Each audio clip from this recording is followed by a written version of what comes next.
ಈಗ ಇದಕ್ಕೆ ನಾವು ನೀರಾವರಿಗೆ ನೀರಾವರಿ ಬಗ್ಗೆ ಫಾಸ್ಟ್ ನನಗೆ 2 ನಿಮಿಷ ಪ್ಲೀಸ್. Only one sir. ಅದೇ ಈಗ ಸಿಡಬ್ಲ್ಯೂಎಂಎನಲ್ಲಿ ರಾಜ್ಯಕ್ಕೆ ಹಿನ್ನಡೆ ಆಗಿದೆ ಸರ್. ಈಗ ನೀರು ಬಿಡಲೇಬೇಕಾದಂಥ ಪರಿಸ್ಥಿತಿ ಇದೆಯಾ ಈಗ? ನೋಡಿ, ಈಗ ಮುಖ್ಯಮಂತ್ರಿಗಳು ಒಂದು ಸರ್ವ ಪಕ್ಷಗಳ ಒಂದು ಸಭೆಯನ್ನು ಕರೆದಿದ್ದಾರೆ. ಆ ಸಭೆಯಲ್ಲಿ ಚರ್ಚೆ ಮಾಡ್ತೀವಿ.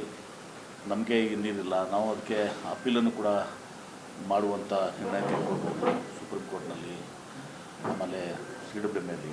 ಈಗ ಸಂಕಷ್ಟ ಇದ್ದ ಸಂದರ್ಭದಲ್ಲಿ ನಮಗೆ ನೀರಿನ ಕೊರತೆ ಇದ್ದಾಗ ಇವತ್ತು ಏನು ಸಿಡಬ್ಲ್ಯೂಎಂಎ ಡೈರೆಕ್ಷನ್ಸ್ ಕೊಟ್ಟಿದ್ದಾರೆ ಇದನ್ನು ಪಾಲನೆ ಮಾಡಲಿಕ್ಕೆ ಭಾಳ ಕಷ್ಟ ಆಗ್ತದೆ. ಯಾಕಂದರೆ ಬೆಂಗಳೂರು ಕುಡಿ ನೀರು ರೈತರಿಗೆ ಮತ್ತು ಬೇರೆ ಕುಡಿಯೋಕ್ಕೆ ನೀರಿಗೇ ನಮಗೆ 4 ತಿಂಗಳಿಗೆ ಅಷ್ಟೇ ಇದೆ, 4 ತಿಂಗಳು ಇರೋದು. ಹೀಗೆಲ್ಲ ಇರೋದ್ರಿಂದ ಸರ್ವಪಕ್ಷದ ಸಭೆಯಲ್ಲೂ ಚರ್ಚೆ ಮಾಡ್ತೀವಿ. ಈಗ ನೀರು ಬಿಡದೇ ಇದ್ರೆ ಅದನ್ನು ನೋಡೋಣ. ಸುಪ್ರೀಂ ಕೋರ್ಟ್ ಏನು ಅದ್ರ ಮೇಲೆ ಆ ಸಿಡಬ್ಲ್ಯೂಎಂಎ ಆರ್ಡರ್ ಮೇಲೆ ಅಪೀಲ್ಗೆ ನಮ್ಗೆ ಅವಕಾಶ ಇದೆ ಸುಪ್ರೀಂ ಕೋರ್ಟ್ನಲ್ಲಿ. ಪ್ರತಿ ಬಾರಿ ಕೂಡ ಈ ಥರದ ಮೀಟಿಂಗ್ ಆಗುತ್ತದೆ, ತಮಿಳುನಾಡು ಬರನೆ ಎಲ್ಲವೂ ಕೂಡ ತೀರ್ಪು ಬರುತ್ತೆ. ನೋಡಿ ಇದು ವಾದ ಪ್ರಶ್ನೆ ಬಂದಿಲ್ಲ. ಅದೆಲ್ಲವನ್ನು ಕೂಡ ನಮಗೆ ಮಾಹಿತಿಯನ್ನು ಸ್ಟ್ಯಾಟಿಸ್ಟಿಕ್ಸ್ ಏನಿದೆ, STMC ನೀರಿದೆ, ಏನಿದೆ, ಎಲ್ಲಿವರೆಗೆ ಆ ನೀರು ಇವತ್ತು ನಮಗೆ ಬೇಕಾಗ್ತದೆ, ಇದೆಲ್ಲವನ್ನು ಕೂಡ ಸರ್ವಪಕ್ಷ ಸಭೆಯಲ್ಲೂ ಕೂಡ ಇದು ಮಾಡ್ತೀವಿ. ಮ್ಯಾನೇಜ್ಮೆಂಟ್ ಅಥಾರಿಟಿ ಮುಂದೆನೂ ಕೂಡ ಮತ್ತೆ ಅಪೀಲ್ ಮಾಡಬೇಕಾಗಿದೆ, ಅಪೀಲು ಮಾಡ್ತೀವಿ. ಸುಪ್ರೀಂ ಕೋರ್ಟ್ನಲ್ಲಿ ಇದು ಮಾಡಬೇಕಾದ್ರೆ ಅದನ್ನು ಕೂಡ ಮಾಡ್ತೀವಿ.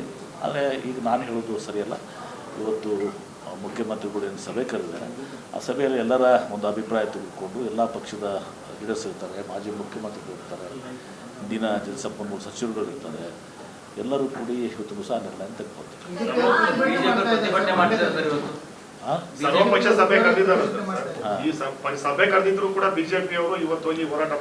ಬಿಜೆಪಿಯವರು ಅಲ್ಲಿನೇ ಹೇಳ್ಬೋದಾಗಿತ್ತಲ್ಲ. ಸೆಂಟ್ರಲ್ ವಾಟರ್ ಕಮಿಷನು ಸಿಡಬ್ಲ್ಯೂಎಂಎಗೆ ಅಲ್ಲಿ ಇವರು ಏನು ಮಾಡ್ತಾಯಿದ್ರು ಅಲ್ಲಿ, ಅದಕ್ಕೆ ರಾಜಕೀಯ ಬಳಸಕ್ಕೆ ಹೋಗೋದಿಲ್ಲ. ಜಲ ನೆಲ ಭಾಷೆ ಬಂದಾಗ ನಾವೆಲ್ಲರೂ ಒಕ್ಕಟ್ಟಿರಬೇಕಾಗ್ತದೆ. ನಾನು ಈ ಹಂತದಲ್ಲಿ ಏನಾದರೂ ಮಾತಾಡಿ ಅದನ್ನು ಮಾಡಲಿಕ್ಕೆ ಹೋಗೋದಿಲ್ಲ.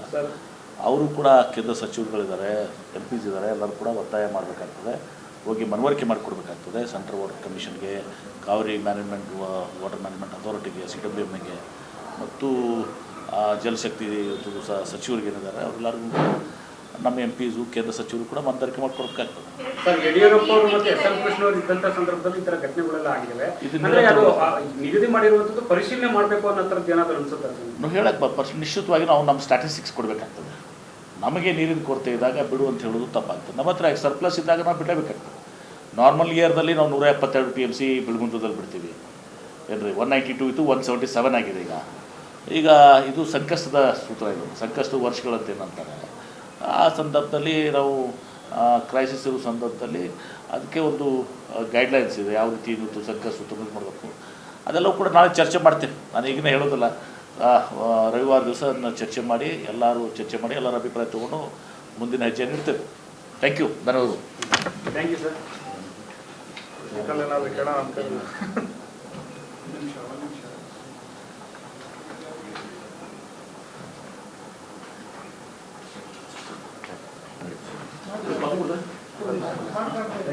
ಇಲ್ಲಪ್ಪ, ಒಂದು ಆಸ್ಟ್ರೇಲಿಯನ್ ಕನ್ಸುಲೇಟ್ ಉದ್ಘಾಟನೆ ಇದೆ, ಅದಾದಾಗ